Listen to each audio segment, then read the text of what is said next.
What up, guys? Joachim here, Justin Morgan, and in this video I want to talk to you a little bit about ecclesiology and why I have chosen to be and continue to choose to be, and God willing will continue to choose to be an Orthodox Christian long into the future and, of course, in glory.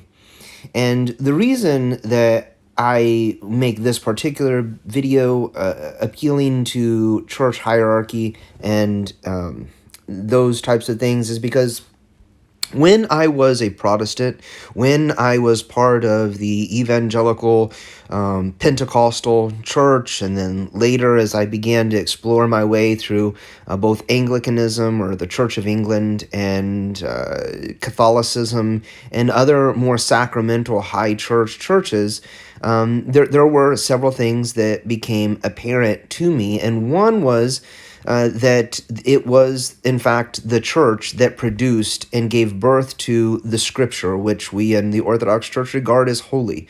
But it was not the other way around. The scripture did not come first.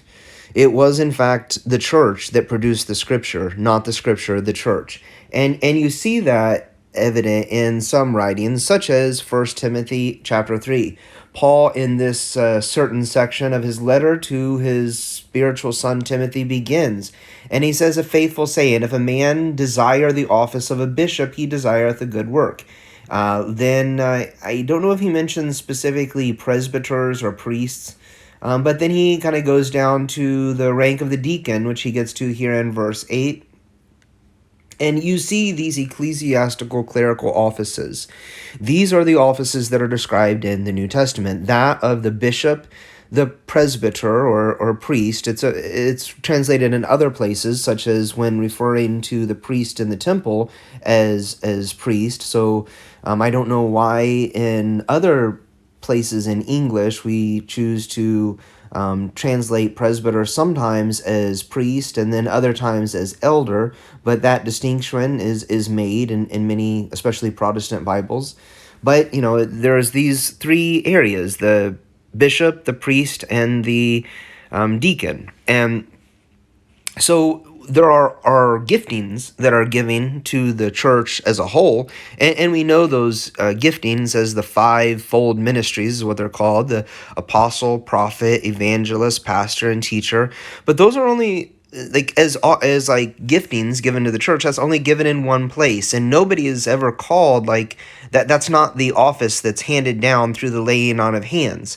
The offices that are handed down through the laying on of hands is the bishop, and people under bishops, they also began to anoint presbyters, and deacons are described quite explicitly in the book of Acts. So Paul gives guidelines on who can become these, what the guidelines for them to become are. So you, at minimum, I would say a church, to be a Christian church, must have a bishop that oversees them. Now, I would, as an Orthodox Christian, get into other areas of Scripture and say that there is not everyone can be a bishop. You can't just declare yourself a bishop. Other lay people can't just declare yourself a bishop. But at minimum, we have to acknowledge that to be a Christian church, you must have a bishop. So this is where I immediately ruled out a lot of churches that I had attended and been part of, because they in fact did not have a bishop. They did not have these basic Christian clerical roles in place. So they were nothing like the churches that are described in the New Testament. And I would go one step further to say they're just simply not the church at all. Now, that's not to say that they're damned to hell or that I hate those people or that anything like that. I don't know anyone's salvation. That's between them and Christ, and Christ will judge people according to however he sees fit. I have no problem with that. But as far as my life and as far as what I guide my family in, and as far as like the information that I'm responsible for and putting out on this channel, I cannot call that the church, because I can recognize that it is something other than the offices held that are described in the New Testament. So therefore, many of these churches, and I kind of make fun of them sometimes, because the same rhetoric comes from them where they're always saying, well, I felt called of the Lord and the Lord led me to start a church. But then they're not following these basic clerical roles. So I can acknowledge that maybe God did call them to do that at some point in the future, but they did not follow the Christian manner of doing that as far as coming under a canonical bishop, as far as following the ecclesiastical hierarchy and submitting themselves to the guidance of the church and those kinds of things. They did not do that. Therefore, I cannot in good conscience say that that is the church. It is in fact not the church, no matter how good natured the people are, no matter how charismatic or how friendly they are. And that tends to be a thing that many of my friends, family members, people will tell me, "Oh, Justin, you would have loved this church. The pastor was so good, the preaching was so good, the people were so friendly, it was just so awesome." And I don't even disagree with that. I'm sure it was. I like good people. I like good conversations. I like those charitable, good-natured things. I enjoy talking to people. I enjoy being around people. I'm an extrovert in that way. Not that, I mean, I'm not sure that I am an extrovert, because usually I find them very exhausting, but I like them, whether I find them draining or not. So I think true extroverts usually, like, they actually feel like uplifted from conversations and being around a lot of people. I actually feel drained from it, but that has nothing to do with anything. It's just I do enjoy that, but I still can't call it the church, even if they have those things that are very good things, but it's still not the ecclesiastical role. So while I can acknowledge that those are very nice qualities about that, and I have no problems with them, it is still not the church that is described in the New Testament. It is not the church at all, because they don't have a bishop. So that comes to the next section that I wanted to key in on here, which is that the church gives the scripture. The church gives the scripture authority, I would say, not the other way around. So, and you see that many places in the New Testament, and I can go to some of those other places as well. But Paul's writing here, and he continues on after he gives this hearkening to what it means to be a minister, what you must be. You must be a bishop. And then he describes deacons.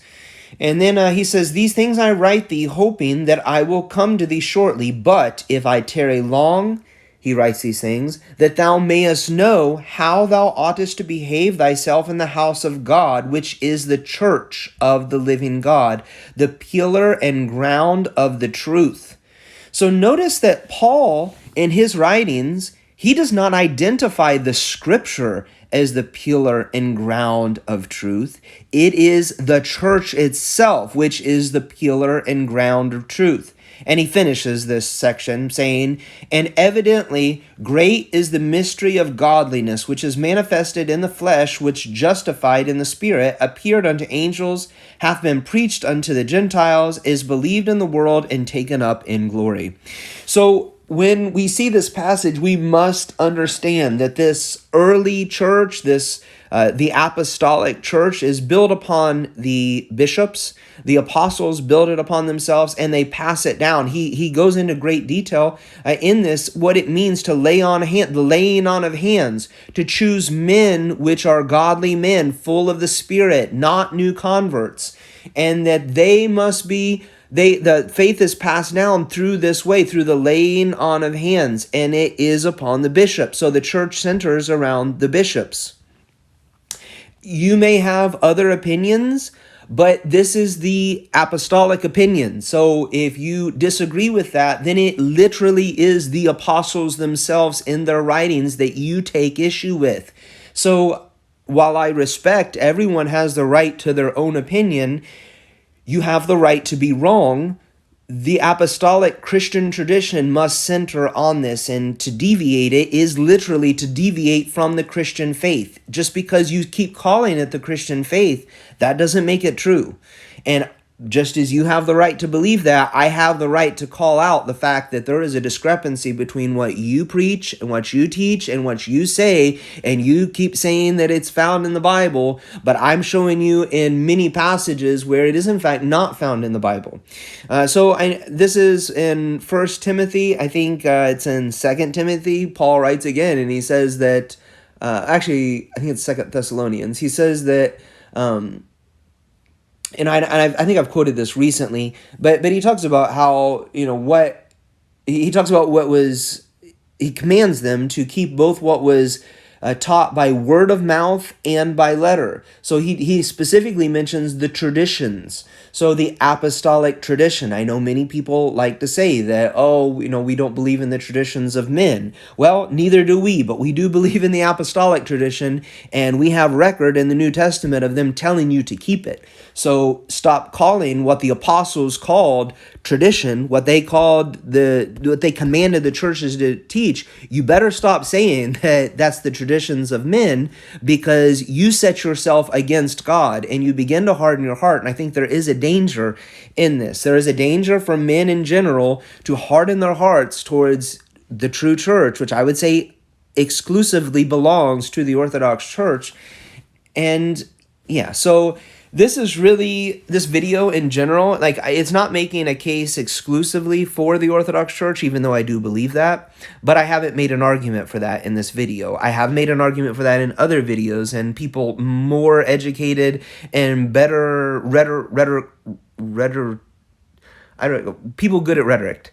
I think there's a word for that, rhetorician. I don't know. Somebody who's very good at rhetoric, like Mason, I can't remember his first name. Jay Dyer definitely falls in that category. Jay Dyer is a very popular YouTube. I don't know that he's the best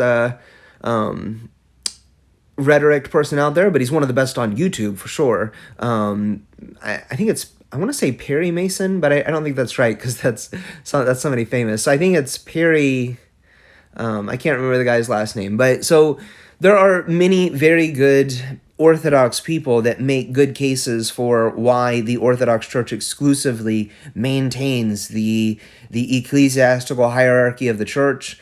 And I have made that same case in other videos, but hopefully this has given you a good foundation of why not every Tom, Dick, and Harry that comes along saying that they felt called to start a church is worth you following. In fact, in John, if we skip over there real quick, I'm going to move over to, I think it's 1 John in the last chapter. No, it's 2 John, actually. 2 John. It's only one chapter long, but he's talking, and yeah, actually, that's kind of getting off topic, and I kind of want to bring this video to an end. So you guys take it easy, but bear those things in mind as you consider the church, you discern what is the church. At minimum, you should see through your readings through the New Testament that there must be in place these ecclesiastical hierarchies, and people claiming to have authority on the basis of the Scripture. This is not consistent with the Scripture, since the Scripture itself doesn't teach that. So if somebody's only appeal is that by Scripture alone or sola scriptura, like, Scripture does not teach this. It's self-defeating. The Scripture itself does not teach sola scriptura. So you guys take it easy. I'll talk to you soon.